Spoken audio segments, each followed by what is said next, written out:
అందరికీ నమస్కారం.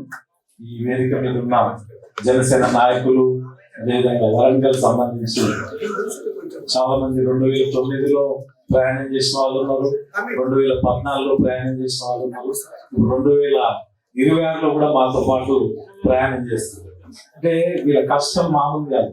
ఒక్క నాయకుడిని చూసుకొని అది ఆంధ్రప్రదేశ్లో ఆయన గెలిచినా కానీ తెలంగాణలో కూడా ఏ సమస్య ఉన్నా కానీ ఆయన స్ఫూర్తి తీసుకొని ప్రభుత్వం దృష్టికి తీసుకెళ్లడంలో ముందు వరుసలో ఉండే వ్యక్తులు మన నాయకులు.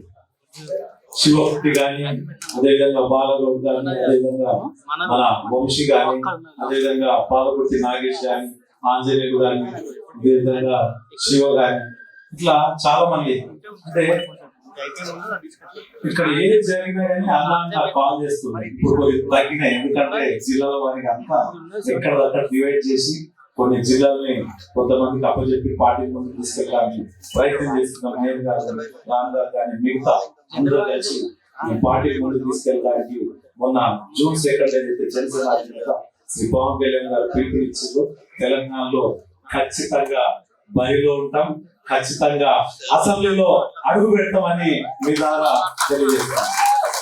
ఎందుకంటే సమాజంలో ఈ రోజు మనం చూసుకుంటున్నాం, రాజకీయాలు ఏ రకంగా అయిపోయింది. డబ్బుతో ముడిపడే రాజకీయాలు అయిపోయింది. డబ్బుకి చాలా ప్రాధాన్యత ఇస్తూ మిగతా పార్టీలు, మన పార్టీలో మాత్రం నిజాయితీగా ఉండే వ్యక్తులకి అవకాశం ఇచ్చే నాయకుడు మన జనసేన అధినేత శ్రీ పవన్ కళ్యాణ్. మీరు చూసుకోరు, గతంలో కూడా ఎంపీటీసీ జెడ్పీటీసీ పోటీ చేసే వ్యక్తులకి మేము బీఫామ్ చేయడం జరిగింది, ప్రచారం చేయడం జరిగింది. మొన్న కార్పొరేషన్ ఎలక్షన్ అయితే కూడా ఇక్కడ సాగర్ గారు అయితే, అదేవిధంగా తనిష్ గారు, వాళ్ళు సొంతంగా వాళ్ళే పోటీ చేసినట్టు ఇక్కడ ప్రచారంలో పాల్గొస్తున్న మనం చూసినట్టయితే ఏ రకంగా అయితే ప్రతి చోట. ఎందుకంటే సమాజంలో మార్పు రావాలంటే కొత్త తరం రావాలి, కొత్త రక్తం ఉండాలి. ఇప్పుడున్న రాజకీయ పార్టీలు ఎట్లయిపోయినాయంటే వాళ్ళు, వాళ్ళ పిల్లలు, వాళ్ళ భార్య, ఇంకెవరన్నా అల్లుడు, ఇంకెవరన్నా ఇంకో చెప్పొద్దు, ఆ రకంగా అయిపోయినాయి రాజకీయాలు. ఇక్కడ జనసేన పార్టీలో అన్ని వర్గాలు, అన్ని కులాలు, అన్ని ప్రాంతాల నుంచి, మన రాష్ట్రంలో ఉన్న అన్ని ప్రాంతాల నుంచి ఏకమై ఒక కొత్త తరం రాజకీయం చేయడానికి మేము ముందుకెళ్తున్నాం. మీరు సమాజంలో మార్పు రావాలంటే ప్రతి అంశం ప్రభుత్వం దృష్టికి తీసుకెళ్ళాలి. వేరే పార్టీలకు ఏవైతే రైట్స్ ఉంటాయో మనకు అంతకంటే ఎక్కువ రైట్స్ ఉన్నాయి. ఎందుకంటే మనం ఎప్పుడు కూడా ఇక్కడ ప్రభుత్వంలో లేము, మన నాయకుడు కూడా ఉమ్మడి రాష్ట్రం ఉన్నప్పుడు ముఖ్యమంత్రి కాదు. అది మీరు గమనించాలి. ప్రతి అంశాన్ని మీరు ప్రభుత్వం దృష్టికి తీసుకెళ్లే సత్తా ఉంటారు. ఎందుకంటే ఇక్కడ ఏమైపోయింది, మనకు మీడియా కావాలి, సోషల్ మీడియా టాప్ అయిపోయింది. సోషల్ మీడియాలో మీ సమస్యల్ని ప్రభుత్వం దృష్టికి తీసుకెళ్ళండి. మీ ఎమ్మెల్యే ఏం చేస్తారు? ఎందుకంటే వాళ్ళు 2.5 లక్షల జీతం ఉంటుంది. వాళ్ళ పని ఏంటి? ఆ కాన్స్టిట్యున్సీలో ఏ సమస్య వచ్చినా ఆ సమస్యని పరిపూర్ణంగా పూర్తి చేసే బాధ్యత 5 ఏళ్లలో వాళ్ళకు ఉంటుంది. కానీ ఈ రోజు మనం చూస్తున్నాం, ఒక రేషన్ కార్డు గురించి ఎమ్మెల్యే పోతాము, కలెక్టర్ దగ్గర దరఖాస్తు పెట్టుకుంటాము, ఆర్డీఓ ఆఫీస్ తిరుగుతుంటాము. ఇవన్నీ అవసరం లేదు. ఆ బాధ్యత ఆ ఎమ్మెల్యే తీసుకోవాలి. ఎందుకు తీసుకోవాలంటే అతనికి 2.5 లక్షల జీతం మీ ద్వారా, మీరు కట్టే పన్నుల ద్వారా అతని జీతం పెరుగుతుందని మరొకసారి తెలియజేస్తున్నా. ఈ అంశాలు కూడా మీరు పబ్లిక్ తీసుకెళ్ళాలి, ప్రతి అంశం తెలియపరచండి. ఇక్కడ ఏమైపోయింది, వాళ్ళు రాజ్యాధికారం అంటే ఒక గద్దల్లాగా పట్టుకోరు. ఎక్కడ చూసుకున్నా కానీ గతంలో బీఆర్ఎస్ కూడా ఇదే రకంగా 9.5 సంవత్సరాలు పాలించి మళ్ళీ ఇప్పుడు కొత్తగా ఏదో చేస్తామంటారు. ఎట్లా నమ్ముతారు చెప్పండి? ఒక్కసారి చేయలేదని జనసేన వైపు చూసే వాళ్ళంతా ఒక్కసారి చేయలేదని, ఒక్కసారి కెమెరాలు అక్కడ చెప్పండి. రాబోయే రోజుల్లో జనసేనకు బలంగా మీతో పాటు 10 ఓట్లు వేయించిన వాళ్ళు ఒకసారి చేయొచ్చండి. ఇది మన బలం. ఈ రోజు నేను ఎందుకు చెప్తున్నా అంటే, టిఆర్ఎస్ అంతా మీరంతే ఒక డబ్బులు మీకు రూపాయి ఇచ్చినాం మనం. అదే టిఆర్ఎస్ అయితే ఈ సభ పెట్టాలంటే ₹1 కోటి కావాలి, కాంగ్రెస్ పెట్టాలంటే ₹1.5 కోటి కావాలి. ఎందుకంటే దాంట్లో ఎక్కువ లీడర్లు ఉంటారు, వెనక్కి వేసుకునే చాలా మంది ఉంటారు.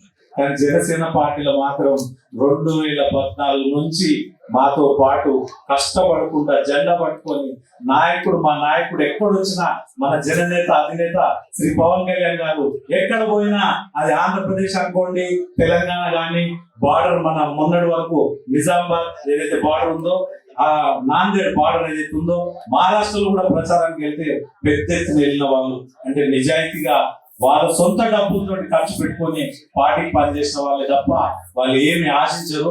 సమాజానికి ఏదో చేయాలి, మా నాయకుడు బలంగా ఉండాలనే వ్యక్తులు ఎక్కడ ఉన్నారని నేను సభాముఖంగా తెలియజేస్తున్నాను. ఎందుకంటే మన పార్టీ అధినేతకి ఏమి ఆశలు లేవు, ఒకటే ఆశ ఆయన పేద వ్యక్తులకి మంచి అవకాశం ఇవ్వాలి, పేద వ్యక్తుల్ని అసెంబ్లీకి పంపించాలి, నిజాయితీ పనుల్ని అసెంబ్లీకి పంపించాలనే ఆలోచన తప్పితే ఇంక ఏ విషయం లేదు. అదేవిధంగా నాకు అర్థమైంది, మీ అందరికి ఆకలి అవుతున్నట్టు 2 అయిపోతుంది. సో ఇంకో 5 నిమిషాలలో ముగించేస్తాం. ఆ తర్వాత రామ్ తల్లూరి గారు మాట్లాడతారు. విషయం ఏంటంటే మీరు బలంగా పోటీ చేయండి. రేపు జెడ్పీటీసీ ఎలక్షన్స్ ఉన్నాయి, అదేవిధంగా ఎమ్మెల్సీ ఎలక్షన్స్ ఉన్నాయి, గ్రాడ్యుయేట్ కాన్స్టిట్యూన్సీ సంబంధించి అందులో ఖమ్మం, వరంగల్, నల్గొండ ఈ 3 జిల్లాలకు సంబంధించి ఓట్స్ ఉంటాయి. గ్రాడ్యుయేట్ ఎవరైతే మంచిగా చదువుకున్న వాళ్ళు, ఎవరైతే గ్రాడ్యుయేషన్ పూర్తయిన వాళ్ళు, వాళ్ళ ఓట్స్ ఉన్నా ఒకసారి చెక్ చేసుకోండి, లిస్ట్ తీసుకొని. మనకి ఇందాకే డాక్టర్ గారు చెప్పారు మాకు అవకాశం ఇవ్వమని. మీ విషయం మేము కంపల్సరీగా నేను సార్ దృష్టికి తీసుకెళ్దాం. ఎమ్మెల్సీగా పోటీ చేస్తాను మీరు ఇక్కడ అడగడం జరిగింది. సో ఖచ్చితంగా ఈ యొక్క విషయాన్ని మన అధినేత శ్రీ పవన్ కళ్యాణ్ గారి దృష్టికి తీసుకెళ్లి మా యొక్క ప్రయత్నం మేము చేస్తామని మీ ద్వారా తెలియజేస్తున్నాం. ఎంపీటీసీ, జెడ్పీటీసీ మీరు పోటీ చేసే ప్రయత్నం చేయండి, నాయకులుగా మీరు తయారు కండి. అంతేగాని జెండలు పట్టుకొని ఇంకెన్ని రోజులు చెప్పండి. జెండలు 2014 నుంచి వస్తుంది, అవునా కాదా? ఇప్పుడు ఒక అవకాశం మంచిగా వస్తుంది రాబోయే రోజుల్లో. మీకు బలమైన వ్యక్తులు ఇక్కడ ప్రభాకర్ గౌడ్ గాని, ఇంకో పద్మజ గారు, వీళ్ళంతా చేరడం జరిగింది.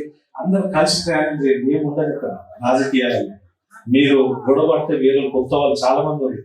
అందరికి అవకాశం ఇవ్వాలని చూస్తాం, కానీ మీరు కలిసి ప్రయాణం చేయండి. వరంగల్ అంటే మీ జనసేన, జనసేన అంటే వరంగల్ లాగా ప్రయత్నం చేయండి అని మరొకసారి తెలియజేస్తూ, నాకు ఈ అవకాశం ఇచ్చిన వరంగల్ నాయకులకి, కార్యకర్తలకి, అదేవిధంగా ఈ వేదిక మీద ఉన్న నాయకులందరికీ పేరు పేరున ధన్యవాదాలు తెలియజేస్తూ ముగిస్తున్నాను. జై జనసేన, జై తెలంగాణ.